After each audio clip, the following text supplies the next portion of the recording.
Hello friends, welcome again to my YouTube channel. आज के इस वीडियो में हम डिस्कस करेंगे गेम थ्योरी के बारे में।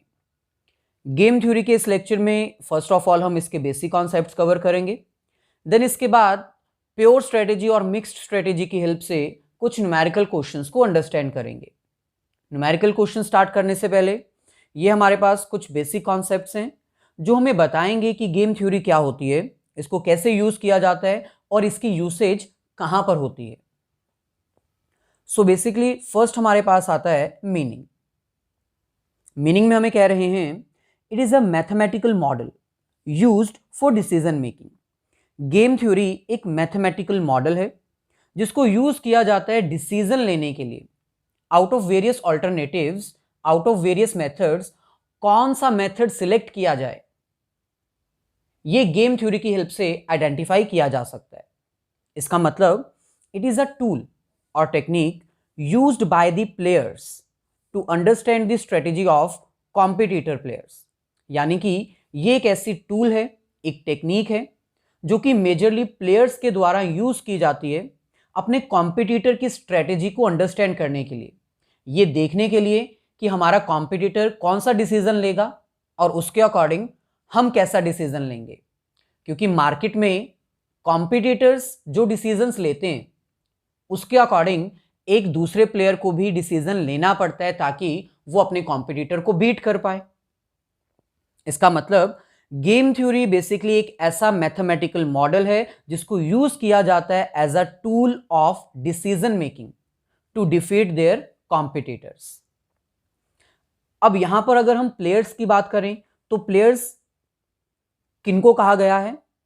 इंडिविजुअल्स, इंस्टीट्यूट्स यानी business organisations, different companies, parties जो इलेक्शन कैंपिंग करती हैं, या फिर Nations, enemies. Majorly game theory का जो इन्वेंशन है वो वॉर के टाइम पर हुआ था। यानी कि एक एनिमी दूसरी एनिमीज को डिस्ट्रॉय करना चाहती है तो उसके लिए गेम थ्योरी इन्वेंट की गई थी। फाइंड आउट किया गया था कि एक एनिमी क्या स्ट्रेटेजी सिलेक्ट करेगी हमको डिफीट करने के लिए, ताकि हम उसकी स्ट्रेटेजी के लिए वेल प्रिपेयर्ड हो पाए। ओवरऑल अगर देखा जाए तो गेम थ्योरी एक मैथमेटिकल मॉडल है, एक टेक्निक है, टूल है जिसको यूज किया जाता है अपने कॉम्पिटिटर्स की स्ट्रेटेजी को अंडरस्टैंड करने के लिए, उसके अकॉर्डिंग अपने आप को प्रिपेयर करने के लिए, ताकि कॉम्पिटिटर्स को डिफीट किया जा सके। इसका मतलब गेम थ्योरी में हम किन की बात करते हैं? प्लेयर्स की और उनकी स्ट्रेटेजीज की। चलिए सबसे पहले हम प्लेयर्स की बात कर लेते हैं। गेम थ्योरी को अंडरस्टैंड करने के लिए जैसे कि हमें पता है कि एटलीस्ट 2 प्लेयर्स होने चाहिए जो कि एक दूसरे के कॉम्पिटिटर्स हैं और एक दूसरे को बीट कर सकते हैं या बीट करना चाहते हैं। 2 से ज्यादा प्लेयर्स भी हो सकते हैं। प्लेयर ए और प्लेयर बी, यानी कंपनी ए या फिर कंपनी बी, पार्टी ए या फिर पार्टी बी, ये दोनों एक दूसरे के क्या होंगे? कॉम्पिटिटर्स, जो कि एक दूसरे की स्ट्रेटेजी को अंडरस्टैंड करेंगे और एक दूसरे को बीट करने की ट्राई करेंगे। ऐसे ही नेक्स्ट हमारे पास आता है स्ट्रेटेजीज। स्ट्रेटेजीज वो एक्शंस हैं जो कि प्लेयर्स सिलेक्ट करते हैं अपने कॉम्पिटिटर को बीट करने के लिए। फॉर एग्जाम्पल अगर हम डिस्कस करें कोक और पेप्सी की, तो ये दोनों बिग प्लेयर्स हैं, एक दूसरे के कॉम्पिटिटर्स हैं।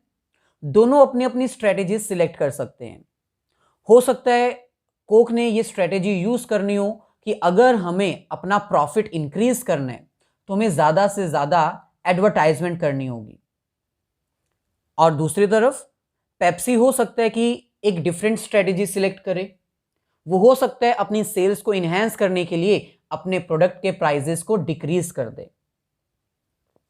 बेसिकली स्ट्रेटेजीज वो एक्शंस हैं, वो मेथड्स हैं जो प्लेयर के द्वारा सिलेक्ट किए जाते हैं अपने कॉम्पिटिटर को बीट करने के लिए। ये स्ट्रेटेजीज 2 तरह की होती है। फर्स्ट हमारे पास आती है प्योर स्ट्रेटेजी। प्योर स्ट्रेटेजी का मतलब है ऑलवेज सिलेक्टिंग सेम स्ट्रेटेजी। अगर कोई ऑर्गेनाइजेशन, अगर कोई प्लेयर हमेशा सेम स्ट्रेटेजी सिलेक्ट करता है तो उसको हम बोलते हैं प्योर स्ट्रेटेजी। फॉर एग्जाम्पल, अगर एक कंपनी के पास 3 ऑल्टरनेटिव्स अवेलेबल हैं, alternative number 1, alternative number 2 and alternative number 3। So 3 alternatives हैं, यानी एक ऑर्गेनाइजेशन के पास, एक प्लेयर के पास 3 डिफरेंट मेथड्स हैं। अगर इन 3 डिफरेंट मेथड्स में से वो हमेशा ऑलवेज सेम स्ट्रेटेजी सिलेक्ट करता है, तो इसका मतलब ये कौन सी स्ट्रेटेजी है? प्योर स्ट्रेटेजी, यानी इसकी प्रोबेबिलिटी क्या होगी? 1।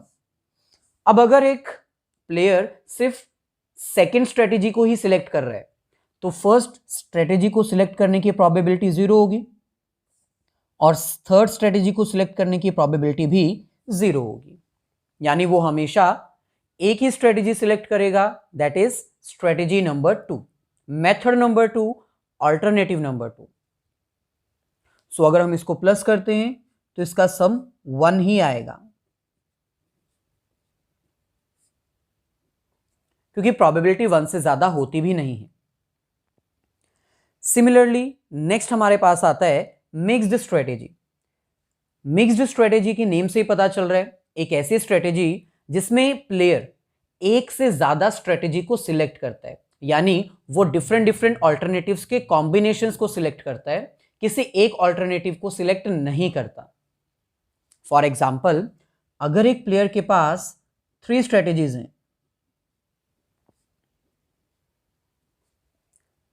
उसमें से ये फर्स्ट स्ट्रेटेजी को सिलेक्ट करता है 0.75, सेकेंड स्ट्रेटेजी को सिलेक्ट करता है रिमेनिंग, और थर्ड स्ट्रेटेजी को सिलेक्ट नहीं करता, यानी उसको छोड़ देता है। तो ये कौन सी स्ट्रेटेजी होगी? मिक्स्ड स्ट्रेटेजी, क्योंकि प्लेयर एक स्ट्रेटेजी को सिलेक्ट नहीं कर रहा है, वो कॉम्बिनेशन को सिलेक्ट कर रहा है। सो इसको हम क्या बोलेंगे? Mixed strategy. और इसका भी जो समेशन है वो 1 ही आएगा, क्योंकि प्रोबेबिलिटी 1 से ज्यादा नहीं होती।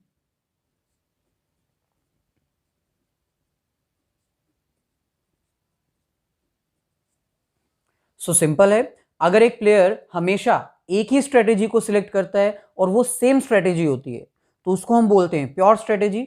और दूसरी तरफ मिक्स्ड स्ट्रेटेजी वो स्ट्रेटेजी होती है जिसमें प्लेयर कॉम्बिनेशंस को सिलेक्ट करता है, यानी एक से ज्यादा स्ट्रेटेजी को सिलेक्ट करता है। जब आप प्रैक्टिकल क्वेश्चन सॉल्व करोगे तो आपको यही आइडेंटिफाई करना है कि क्वेश्चन प्योर स्ट्रेटेजी वाला है या फिर मिक्स्ड स्ट्रेटेजी वाला है। अगर तो क्वेश्चन न्यूमेरिकल प्योर स्ट्रेटेजी है तो बहुत ही ईजी है क्वेश्चन सॉल्व करना, लेकिन अगर मिक्स्ड स्ट्रेटेजी है तो उसमें बहुत सारे मेथड्स होते हैं, जैसे odds method, arithmetic method, dominance method, sub games method, equal games method, graphic method and algebraic method. यानी अगर एग्जाम में आपको मिक्स्ड स्ट्रेटेजी के क्वेश्चंस आते हैं जिसमें प्लेयर कॉम्बिनेशंस ऑफ स्ट्रेटेजीज को सिलेक्ट कर रहा है, तो उसके फर्दर बहुत सारे मेथड्स हैं और वो मेथड्स हम ऑलरेडी कवर कर चुके हैं। लिंक आपको डिस्क्रिप्शन में गिवन है, जरूर से जाकर देख लीजिएगा। अभी हम फिलहाल कंटिन्यू करते हैं। सो चलिए, ऐसे ही नेक्स्ट कुछ बेसिक टर्म्स हमारे पास हैं। Pay of. पे ऑफ का मतलब होता है नेट गेन या फिर नेट रिजल्ट या फिर आउटकम, यानी जो भी स्ट्रेटेजी एक प्लेयर ने सिलेक्ट की है उसका कुछ ना कुछ आउटपुट, कुछ गेन, कुछ रिजल्ट तो बाहर आएगा ही। सो जो भी रिजल्ट आया है उसको हम क्या बोलते हैं? Pay off. So it is a net gain to the player by selecting a particular strategy. एक पर्टिकुलर मेथड, एक पर्टिकुलर स्ट्रेटेजी सिलेक्ट करने के बाद प्लेयर को जो रिजल्ट मिलता है, उसका जो उसको गेन होता है या फिर जो भी उसका आउटकम आता है, उसको हम क्या बोलते हैं? Pay of. नेक्स्ट हमारे पास है पे ऑफ मैट्रिक्स। पे ऑफ मैट्रिक्स का मतलब क्या है? जो भी आउटकम आया है, जो भी रिजल्ट हमारे पास आया है डिफरेंट डिफरेंट स्ट्रेटेजीज का, जब हम उसको टेबुलर फॉर्म में प्रेजेंट करते हैं तो उसको हम क्या बोलते हैं? Pay off matrix. सो ये हमारे पास गिवन है पे ऑफ मैट्रिक्स। प्लेयर बी और प्लेयर ए, 2 प्लेयर्स हैं। प्लेयर ए के पास कितनी स्ट्रेटेजीज हैं? 1, 2, 3। और प्लेयर बी के पास कितनी स्ट्रेटेजीज हैं? 1 2 3। सो दोनों ही प्लेयर्स के पास 3 स्ट्रेटेजीज हैं। प्लेयर ए की स्ट्रेटेजीज ये हमारे पास गिवन है 10 40 20। ये जो 10 40 और 20 है ये क्या है? पे ऑफ यानी रिजल्ट।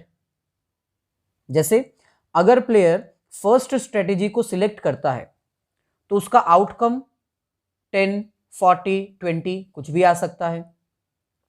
सिमिलरली अगर प्लेयर बी फर्स्ट स्ट्रेटेजी को सिलेक्ट करता है तो 10 38 15 कोई भी उसका आउटकम आ सकता है।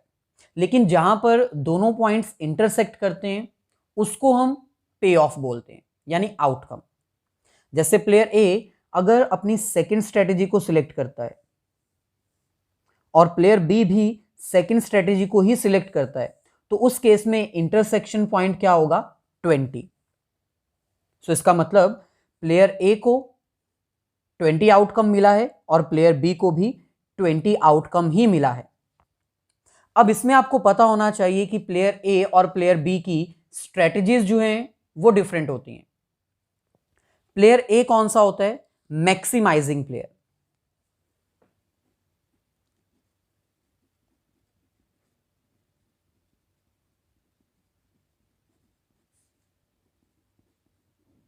मैक्सिमाइजिंग प्लेयर का मतलब जो प्लेयर ए है वो अपने प्रॉफिट को मैक्सिमाइज करना चाहता है, जबकि प्लेयर बी कौन होता है? वो होता है मिनिमाइजिंग प्लेयर।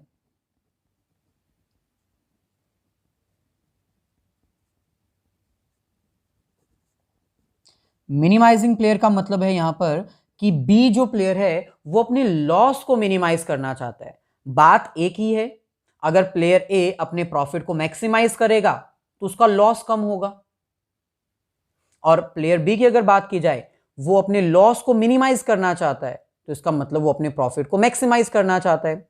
बात एक ही है, लेकिन आपको पता होना चाहिए कि प्लेयर ए और प्लेयर बी दोनों इंटर रिलेटेड हैं क्योंकि दोनों कॉम्पिटिटर्स हैं।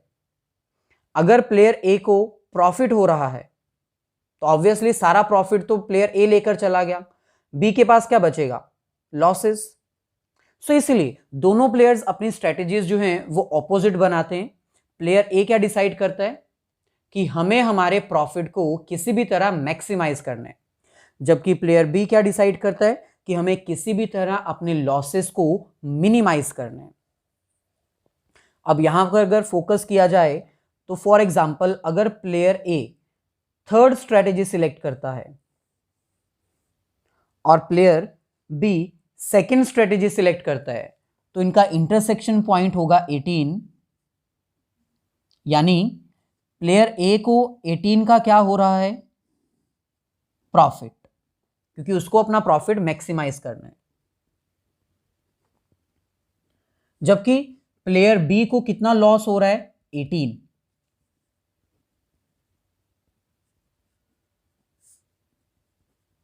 तो इसका मतलब ये हमारे पास वो पॉइंट है जहां पर दोनों इंटरसेक्ट कर रहे हैं और दोनों की फाइनल स्ट्रेटेजी सिलेक्ट करने के बाद आउटकम क्या आया है?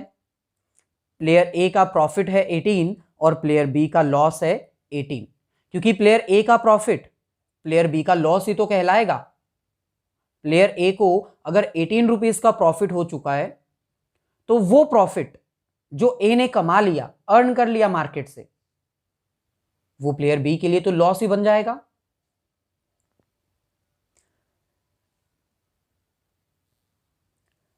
सिमिलरली अगर player A second strategy select करता है और player B third strategy select करता है तो इस केस में 10 जो है वो इंटरसेक्टिंग पॉइंट है, यानी पे ऑफ रिजल्ट है हमारे पास। इस केस में प्लेयर ए का प्रॉफिट कितना हुआ? 18, और प्लेयर बी का लॉस कितना हुआ? 10। प्लेयर ए का प्रॉफिट भी 10 और प्लेयर बी का लॉस भी 10। सो सिमिलरली ये हमारे पास एक और पे ऑफ मैट्रिक्स है जिसमें कुछ नेगेटिव वैल्यूज भी गिवन है। नेगेटिव वैल्यूज की हेल्प से अब हम एक बार और अंडरस्टैंड करते हैं।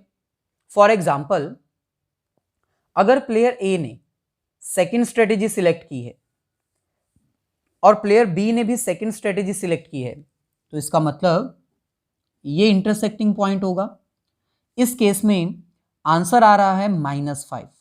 इसका मतलब अब क्योंकि ये माइनस में है तो रिजल्ट्स ऑपोजिट हो जाएंगे। -5 का मतलब प्लेयर ए के लिए ये क्या हो जाएगा, लॉस, और प्लेयर बी के लिए यही -5 क्या हो जाएगा, प्रॉफिट, क्योंकि रिजल्ट माइनस में है। ऑपोजिट रिजल्ट्स शो किए जाएंगे। सिमिलरली अगर player A first strategy select करता है और player B third strategy select करता है, तो उस केस में जो इंटरसेक्टिंग पॉइंट है वो क्या होगा, -6। सो अगर कोई भी नेगेटिव वैल्यू इंटरसेक्टिंग पॉइंट में अक्कर करती है तो उस केस में प्लेयर ए का क्या हो जाएगा, वो लॉस, क्योंकि नेगेटिव रिजल्ट है, और वही नेगेटिव वैल्यू प्लेयर बी के लिए क्या हो जाएगी, प्रॉफिट। सो इसका मतलब हम ये कह सकते हैं कि जब भी हम गेम थ्योरी को सॉल्व करते हैं तो हमें प्लेयर ए को इस साइड कंसीडर करना है, क्योंकि player A always looks for maximising profit, और अगर प्लेयर बी की बात करें तो उसको हमें टॉप पे कंसीडर करना है, क्योंकि player B always looks for minimising losses. अब इस तरह के क्वेश्चंस को सॉल्व करने के लिए कुछ प्रिंसिपल्स फॉलो किए जाते हैं। जैसे प्लेयर ए, उसको अपना प्रॉफिट मैक्सिमाइज करना होता है, तो प्लेयर ए कौन सी स्ट्रेटेजी, कौन से प्रिंसिपल को फॉलो करता है, मैक्सिमिन प्रिंसिपल। मैक्सिमिन प्रिंसिपल का मतलब क्या है, maximise the minimum guaranteed profit, यानी प्लेयर ए हमेशा ये ट्राई करता है कि वो अपने मिनिमम प्रॉफिट को मैक्सिमम कर पाए, मतलब जो उसकी कम से कम प्रॉफिट कमाने की क्षमता है ना, वो उसको मैक्सिमम में कन्वर्ट कर पाए। सो इसीलिए इस प्रिंसिपल को हम क्या बोलते हैं, मैक्सिमिन प्रिंसिपल। सो यहां पर हम लिख सकते हैं कि प्लेयर ए कौन से प्रिंसिपल को फॉलो करता है, मैक्सिमिन, यानी वो अपने मिनिमम प्रॉफिट को मैक्सिमाइज करना चाहता है। अगर हम इसको थोड़ा इजी करके एक्सप्लेन करें तो ये ऑपोजिट रूल है, यानी ये यहां से स्टार्ट हो रहा है, मिनिमम प्रॉफिट को मैक्सिमम करना है, मिनिमम प्रॉफिट को मैक्सिमम करना है, यानी ये एक तरह से लर्न करने की टेक्निक है, ताकि आपको फाइनल एग्जाम तक ये अच्छे से याद रहे कि प्लेयर ए क्या करता है, रिवर्स मैक्सिमिन प्रिंसिपल फॉलो करता है। इसका मतलब क्या है, मिनिमम प्रॉफिट को मैक्सिमम करना। So player A always follows the maximin principal.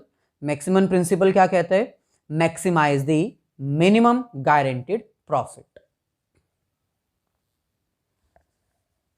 So similarly next हमारे पास आता है प्लेयर बी के principles, that is minimax principle. Minimax का मतलब क्या है, मिनिमाइजेस द मैक्सिमम लॉसेस, यानी प्लेयर बी हमेशा ट्राई करता है कि जो उसके मैक्सिमम लॉसेस हो सकते हैं ना, वो उसको मिनिमाइज करे, क्योंकि प्लेयर बी जो है वो लॉस को कंसीडर करता है। सो इसीलिए प्लेयर बी कौन सा प्रिंसिपल फॉलो करता है, मिनीमैक्स। सो यहां पर हम मेंशन कर सकते हैं प्लेयर बी किसको फॉलो करता है, मिनीमैक्स। और मिनीमैक्स का मतलब क्या है, मैक्सिमम लॉसेस को मिनिमाइज करना, यानी ये भी रिवर्स केस में ही अप्लाई होता है, मैक्सिमम लॉसेस को मिनिमाइज करना। चलिए, सो ऐसे ही नेक्स्ट इंपॉर्टेंट टर्म हमारे पास आती है सैडल पॉइंट, जिसको हम पॉइंट ऑफ इक्विलिब्रियम भी बोलते हैं। ये एक ऐसा पॉइंट है जहां पर प्लेयर ए और प्लेयर बी की वैल्यूज इंटरसेक्ट करती हैं, इक्वल होती हैं, यानी मैक्सिमिन वैल्यू जो प्लेयर ए के लिए हमने सिलेक्ट की है वो प्लेयर बी की मिनीमैक्स वैल्यू के इक्वल होती है, यानी प्लेयर ए का भी अगर 10 आंसर आ रहा है और प्लेयर बी का भी 10 आंसर आ रहा है तो ये होता है पॉइंट ऑफ इक्विलिब्रियम, जहां पर दोनों की वैल्यू सेम है, और इसी को हम क्या बोलते हैं, सैडल पॉइंट। अभी हम इसको न्यूमेरिकल क्वेश्चन की हेल्प से अंडरस्टैंड करेंगे, लेकिन न्यूमेरिकल स्टार्ट करने से पहले आपसे रिक्वेस्ट है कि अगर लाइक नहीं किया तो इसको लाइक कर दीजिए और अपने सभी फ्रेंड सर्कल में इसको शेयर भी कर दीजिए। सो जब दोनों वैल्यूज इक्वल होंगी तो उसको हम क्या बोलेंगे, सैडल पॉइंट। नेक्स्ट हमारे पास आता है वैल्यू ऑफ गेम। तो जो वैल्यू हमने सैडल पॉइंट के टाइम पर आइडेंटिफाई की है वही वैल्यू हमारी सैडल पॉइंट होती है। फॉर एग्जाम्पल, अगर प्लेयर ए की मैक्स मिन वैल्यू 10 आ रही है और प्लेयर बी की मिनी मैक्स वैल्यू 10 आ रही है तो ये दोनों इक्वल हैं, सो 10 ही आपकी क्या है, वैल्यू ऑफ गेम। सो यहां पर हमें कह रहे हैं if the pay off matrix has a saddle point, अगर पे ऑफ मैट्रिक्स टेबल में आपको एक सैडल पॉइंट मिल जाता है जहां पर वैल्यूज इक्वल है तो वही सैडल पॉइंट की वैल्यू आपकी वैल्यू ऑफ गेम है।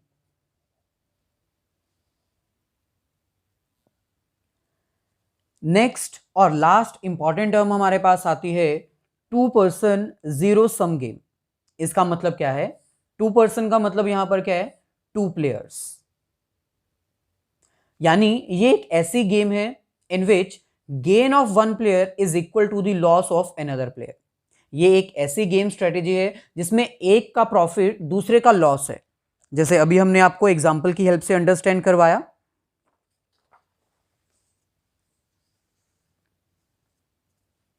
एटीन ए के लिए गेन है और वही 18 बी के लिए लॉस है। सो इसी को हम क्या बोलते हैं, two person zero sum game. यानी एक ऐसी गेम जिसमें दो प्लेयर्स हैं और दोनों प्लेयर्स एक दूसरे से इंटर रिलेटेड हैं, एक का मुनाफा दूसरे का नुकसान है।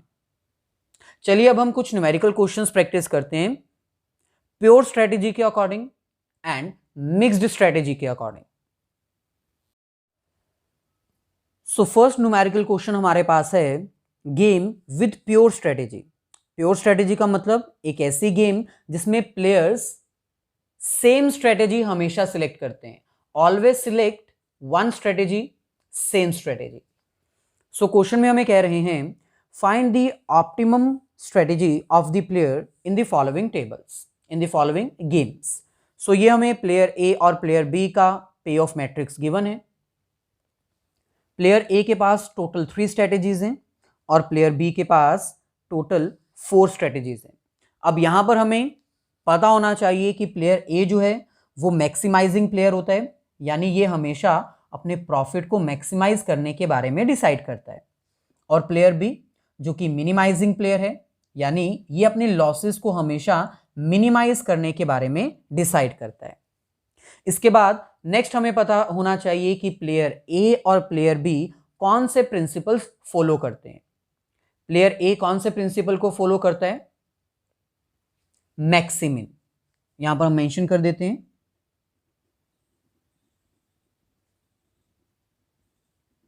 और प्लेयर बी कौन सी प्रिंसिपल को फॉलो करता है, मिनिमैक्स।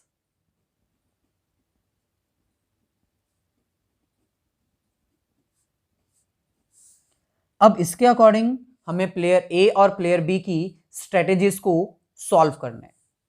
सबसे पहले अगर प्लेयर ए की बात करें तो ये हमें स्ट्रेटेजीज गिवन है, strategy number 1, strategy number 2 and strategy number 3। Player A follow करता है मैक्सिमिन प्रिंसिपल को, यानी वो अपने मिनिमम प्रॉफिट को मैक्सिमाइज करना चाहता है, या फिर हम ये कह सकते हैं कि वो अपने प्रॉफिट को इनहैंस करना चाहता है, इंक्रीज करना चाहता है। तो बेसिकली यहां पर आपको ऑपोजिट रूल फॉलो करना है, यानी सबसे पहले हमें वो वैल्यू सिलेक्ट करनी है जो कि मिनिमम है। सो फर्स्ट स्ट्रेटेजी में अगर हम सबसे मिनिमम वैल्यू देखें तो -5 है। स्टूडेंट्स यहां पर हमेशा कंफ्यूज हो जाते हैं, वो 0 को सिलेक्ट कर लेते हैं। 0 से नीचे भी कोई वैल्यू है और वो माइनस में है तो हम उसको सिलेक्ट कर सकते हैं, -5। सो यहां पर हम लिख लेते हैं -5। सिमिलरली सेकेंड स्ट्रेटेजी में मिनिमम वैल्यू हमारे पास गिवन है 4। थर्ड स्ट्रेटेजी में मिनिमम वैल्यू हमारे पास गिवन है अगेन -3। सो प्लेयर ए के प्रिंसिपल को हमने यहां पर फॉलो किया। प्लेयर ए अपने मिनिमम प्रॉफिट को मैक्सिमाइज करना चाहता है, यानी वो अपनी वर्स्ट सिचुएशन को खराब से खराब सिचुएशन में भी सक्सीड करना चाहता है, इंक्रीज करना चाहता है अपने प्रॉफिट को। So minimum profit strategy 1, strategy 2 और स्ट्रेटेजी 3 तीनों में हमने सिलेक्ट कर लिया। अब हमें उस स्ट्रेटेजी को सिलेक्ट करना है जिसमें सबसे ज्यादा प्रॉफिट प्लेयर ए को हो सकता है। So first -5, then 4, -3। सो इन मिनिमम प्रॉफिट्स में से मैक्सिमम प्रॉफिट उसको कहां पर हो रहा है? 4। यानी प्लेयर ए जो है वो सेकेंड स्ट्रेटेजी को सिलेक्ट करेगा और वो डायरेक्टली सिर्फ और सिर्फ एक ही स्ट्रेटेजी को सिलेक्ट कर रहा है। फर्स्ट की कोई प्रोबेबिलिटी नहीं है, थर्ड की कोई प्रोबेबिलिटी नहीं है, सिर्फ एक ही स्ट्रेटेजी को सिलेक्ट कर रहा है। इसका मतलब ये प्योर स्ट्रेटेजी का ही क्वेश्चन है। नेक्स्ट प्लेयर बी की बात करते हैं। प्लेयर बी कौन से प्रिंसिपल को फॉलो करता है? मिनीमैक्स। मिनीमैक्स का मतलब क्या है? कि वो अपने मैक्सिमम लॉस को मिनिमाइज करना चाहता है, या फिर हम ये कह सकते हैं कि प्लेयर बी जो है वो अपने लॉसेस को किसी भी तरह मिनिमाइज करना चाहता है। तो स्ट्रेटेजी 1 के अकॉर्डिंग सबसे पहले हमें इसके मैक्सिमम लॉसेस को हाईलाइट करना है। स्ट्रेटेजी 1 में मैक्सिमम लॉस हमारे पास कितने हैं? 5। ऐसे ही सेकेंड स्ट्रेटेजी में मैक्सिमम लॉस हमारे पास कितने हैं? 6। स्ट्रेटेजी थर्ड में मैक्सिमम लॉस हमारे पास कितना गिवन है? 4। और स्ट्रेटेजी 4 में मैक्सिमम लॉस हमारे पास कितना गिवन है? 8। सो ये हमने मैक्सिमम पॉइंट्स सिलेक्ट कर लिए। मैक्सिमम लॉसेस में से प्लेयर बी वो स्ट्रेटेजी सिलेक्ट करेगा जिसमें सबसे कम लॉस है, यानी मिनिमम। सो मिनिमम की अगर बात की जाए तो ये पॉइंट सिलेक्ट किया जा सकता है क्योंकि सबसे कम लॉस इसी में है। इसका मतलब प्लेयर बी जो है वो कौन सी स्ट्रेटेजी सिलेक्ट कर रहा है? थर्ड। और इनका इंटरसेक्टिंग पॉइंट कौन सा है? दोनों ही प्लेयर्स का इंटरसेक्टिंग पॉइंट ये है। सो इसका मतलब ये हमारे पास क्या है? Saddle point. अब क्योंकि दोनों ही प्लेयर्स सिर्फ एक ही स्ट्रेटेजी को सिलेक्ट कर रहे हैं, इसका मतलब ये कौन सी गेम है? Pure strategy. सो यहां पर हम मेंशन कर सकते हैं for player A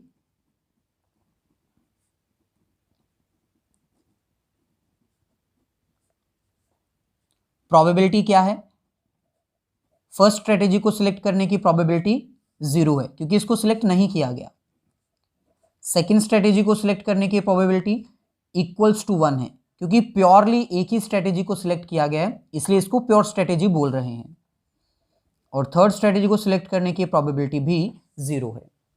similarly player B के पास टोटल 4 स्ट्रेटेजीज हैं जिसमें से प्लेयर बी ने फर्स्ट स्ट्रेटेजी को सिलेक्ट नहीं किया, सेकंड को भी सिलेक्ट नहीं किया, प्योरली थर्ड को सिलेक्ट किया गया है, तो इसकी प्रोबेबिलिटी 1 आएगी और 4 की 0। अगर हम बात करें वैल्यू ऑफ गेम की तो सैडल पॉइंट जो होता है वही हमारे पास क्या होता है? Value of game. दोनों की सेम वैल्यू आ रही है, यानी मैक्सिमिन और मिनीमैक्स दोनों इक्वल हैं। प्लेयर ए और प्लेयर बी की वैल्यू इक्वल है, तो यही हमारे पास क्या है? Value of game.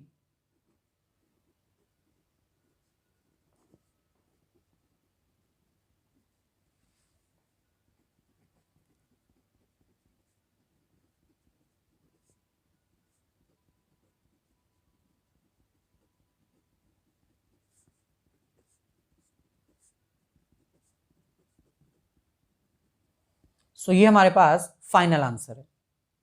लेकिन ये तो थी हमारे पास प्योर स्ट्रेटेजी जिसमें सैडल पॉइंट मैच हो जाता है। लेकिन कुछ क्वेश्चंस ऐसे होते हैं जिसमें प्योर स्ट्रेटेजी नहीं होती, जिसमें सैडल पॉइंट मैच नहीं होता। तो उस केस में मिक्स्ड स्ट्रेटेजीज के बहुत सारे मेथड्स हैं, आपको उनमें से कोई ना कोई मेथड अप्लाई करना पड़ता है। सो उसका भी न्यूमेरिकल क्वेश्चन अंडरस्टैंड कर लेते हैं। सो ये हमारे पास second question, game with mixed strategy. सबसे पहले तो आपको क्वेश्चन वैसे ही ट्राई करना है जैसे अभी हमने सॉल्व किया। मैक्स मिन और मिनी मैक्स के प्रिंसिपल को अप्लाई करना है और आइडेंटिफाई करना है कि क्या क्वेश्चन में सैडल पॉइंट है या फिर नहीं। अगर सैडल पॉइंट नहीं है, वैल्यू इक्वल नहीं आ रही, तो आपको पता चल जाएगा कि ये प्योर स्ट्रेटेजी वाला क्वेश्चन नहीं है। तब आपको मिक्स्ड स्ट्रेटेजीज में से जितने मेथड्स गिवन है उसमें से कोई एक मेथड यूज करना पड़ेगा। सो क्वेश्चन में हमें कह रहे हैं consider the following pay off matrix and solve it optimally. So यहां पर भी हमें 2 प्लेयर्स गिवन है, player A and player B. Player A कौन से प्रिंसिपल को फॉलो करता है? मैक्सिमिन। और प्लेयर बी कौन से प्रिंसिपल को फॉलो करता है? मिनीमैक्स। सो ये प्रिंसिपल पहले हमें अप्लाई करना पड़ेगा। अगर सैडल पॉइंट नहीं आता है, यानी दोनों की सेम वैल्यू नहीं आती है, तब हम क्वेश्चन को अनदर मेथड से सॉल्व कर सकते हैं। तो सबसे पहले अगर प्लेयर ए की बात की जाए तो प्लेयर ए अपने मिनिमम प्रॉफिट को मैक्सिमाइज करना चाहता है, यानी फर्स्ट स्ट्रेटेजी में से सबसे पहले हमें मिनिमम वैल्यू सिलेक्ट करनी होगी, दैट इज 1। और इसमें से सेकेंड स्ट्रेटेजी में से मिनिमम वैल्यू हमारे पास कितनी आएगी? -4। सो मिनिमम प्रॉफिट को वो मैक्सिमाइज करना चाहता है, तो ये मिनिमम वैल्यू हमने यहां पर मेंशन कर दी। इसमें से मैक्सिमम कौन सी है? 1। यानी प्लेयर ए जो है वो कौन सी स्ट्रेटेजी सिलेक्ट करेगा? फर्स्ट। सिमिलरली प्लेयर बी के लिए भी हमें इस प्रिंसिपल को फॉलो करना है। प्लेयर बी अपने मैक्सिमम लॉस को मिनिमाइज करना चाहता है। सो फर्स्ट स्ट्रेटेजी में मैक्सिमम लॉस कितना आएगा? 3। और सेकंड स्ट्रेटेजी में मैक्सिमम लॉस कितना आएगा? 2। सो मैक्सिमम लॉसेस में से वो कौन सा सिलेक्ट करेगा? मिनिमम, यानी 2।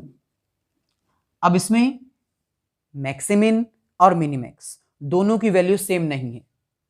Player B second strategy select कर रहा है और player A first strategy select कर रहा है। इसका मतलब इस क्वेश्चन में सैडल पॉइंट नहीं है। दोनों प्लेयर्स किसी एक स्ट्रेटेजी को फॉलो नहीं कर रहे, दोनों प्लेयर्स कॉम्बिनेशन ऑफ स्ट्रेटेजीज को सिलेक्ट करेंगे, यानी ये कौन सा क्वेश्चन है? Mixed strategy. और मिक्स्ड स्ट्रेटेजी को सॉल्व करने के लिए हमारे पास बहुत सारे मेथड्स हैं, जिसमें से आज हम कौन सा मेथड अप्लाई करेंगे? ओड्स मेथड, यानी ओड्समैन मेथड, या फिर हम इसको और क्या बोलते हैं? Shortcut method. सो चलिए सबसे पहले हम यहां पर दोनों ही प्लेयर्स की वैल्यू यहां पर मेंशन कर देते हैं, प्लेयर बी और प्लेयर ए।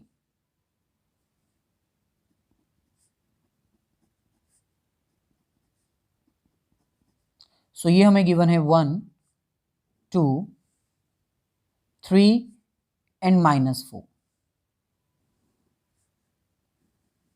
इस क्वेश्चन को सॉल्व करने के लिए बेसिकली कुछ फॉर्मूलाज आपको बताए जाते हैं, लेकिन हमें वो फॉर्मूलाज फॉलो करने की जरूरत नहीं है।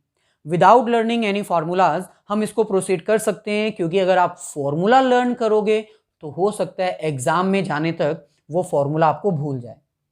सो सिंपल सी सजेशन है, बिना फॉर्मूले के हम इसको सॉल्व कर सकते हैं। सबसे पहले हमें क्या करना है? इन वैल्यूज का डिफरेंस आइडेंटिफाई करना है। कैसे आइडेंटिफाई किया जाएगा?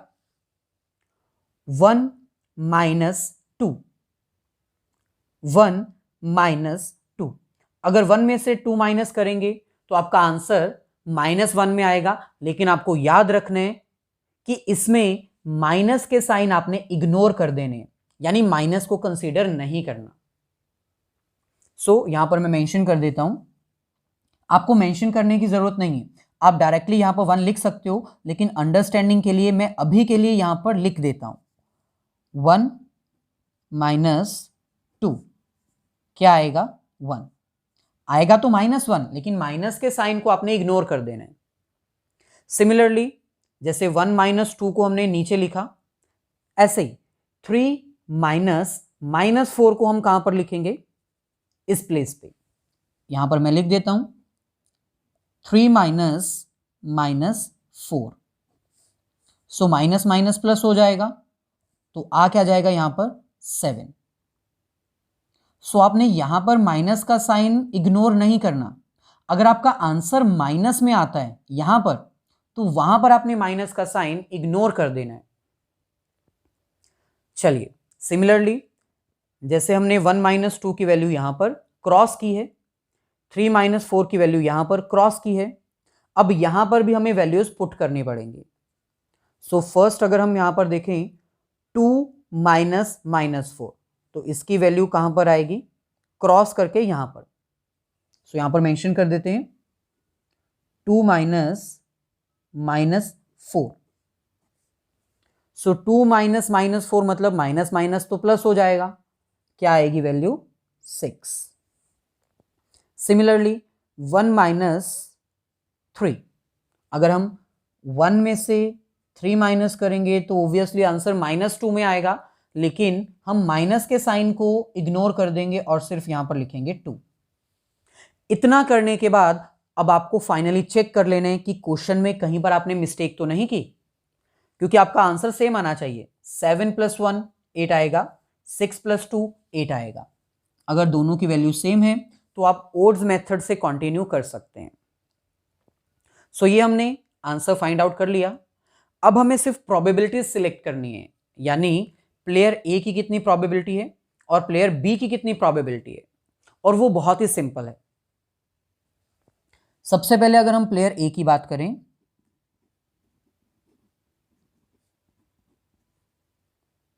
सो प्लेयर ए फर्स्ट स्ट्रेटेजी को सिलेक्ट कर सकते हैं, उसकी प्रोबेबिलिटी क्या है 7 आउट ऑफ 8। सो इसका मतलब प्लेयर ए अपनी फर्स्ट स्ट्रेटेजी को सिलेक्ट करेगा, इसकी प्रोबेबिलिटी क्या है 7 आउट ऑफ 8।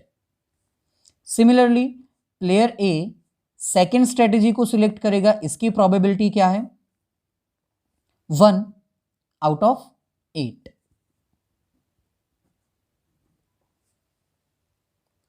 सो प्रोबेबिलिटी का आंसर ऑब्वियसली 1 से कम होगा।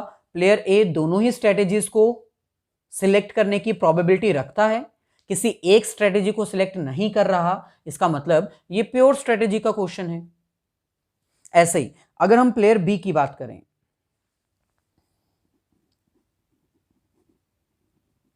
सो प्लेयर बी फर्स्ट स्ट्रेटेजी को सिलेक्ट कर सकता है, उसकी प्रोबेबिलिटी क्या है 6 आउट ऑफ 8।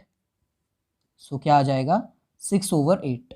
हम इसको कैंसिल करके भी लिख सकते हैं 2 के टेबल में, लेकिन ऐसे ही रहने दिया जाए तो भी सही है।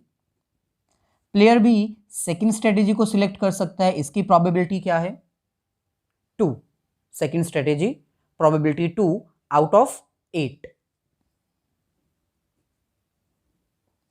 सो ये हमने प्रोबेबिलिटी फाइंड आउट कर ली। अब नेक्स्ट हमारे पास आता है वैल्यू ऑफ गेम कैसे कैलकुलेट की जाए। वैल्यू ऑफ गेम को कैलकुलेट करने के बेसिकली हमारे पास 4 डिफरेंट फॉर्मूलाज हैं, लेकिन आप कोई एक फॉर्मूला को यूज करके भी probability value of game find out कर सकते हैं। जैसे इसका फॉर्मूला लर्न करने की जरूरत नहीं है, आपको डायरेक्टली क्या करना है, ये दोनों वैल्यूज को इन दोनों वैल्यूज के साथ मल्टीप्लाई करना है। सिंपल, 1 × 7, बीच में आ जाएगा प्लस, देन 3 × 1, और डिवाइड किससे करना है टोटल से, जो कि 8 रहेगा।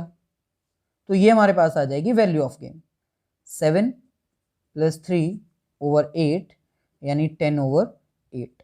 हम इसको कैंसिल करके भी लिख सकते हैं 2 के टेबल में 5/4। सिमिलरली अगर हम इन दोनों वैल्यूज को इसके साथ मल्टीप्लाई करें तो भी आंसर सेम ही आएगा। सो 2 × 7 प्लस -4 × 1 डिवाइड करेंगे टोटल से, जो कि 8 ही आएगा। सो 14 - 4/8, आंसर अगेन सेम ही आएगा। सो सिमिलरली आप अदर 2 फॉर्मूलाज भी यूज कर सकते हो, जैसे 1 और 2 को मल्टीप्लाई करोगे 6 और 2 से, सेम आंसर आएगा। सिमिलरली 3 और -4 को अगर आप यूज करते हो 6 और 2 से मल्टीप्लाई करके, तो भी आंसर सेम ही आएगा।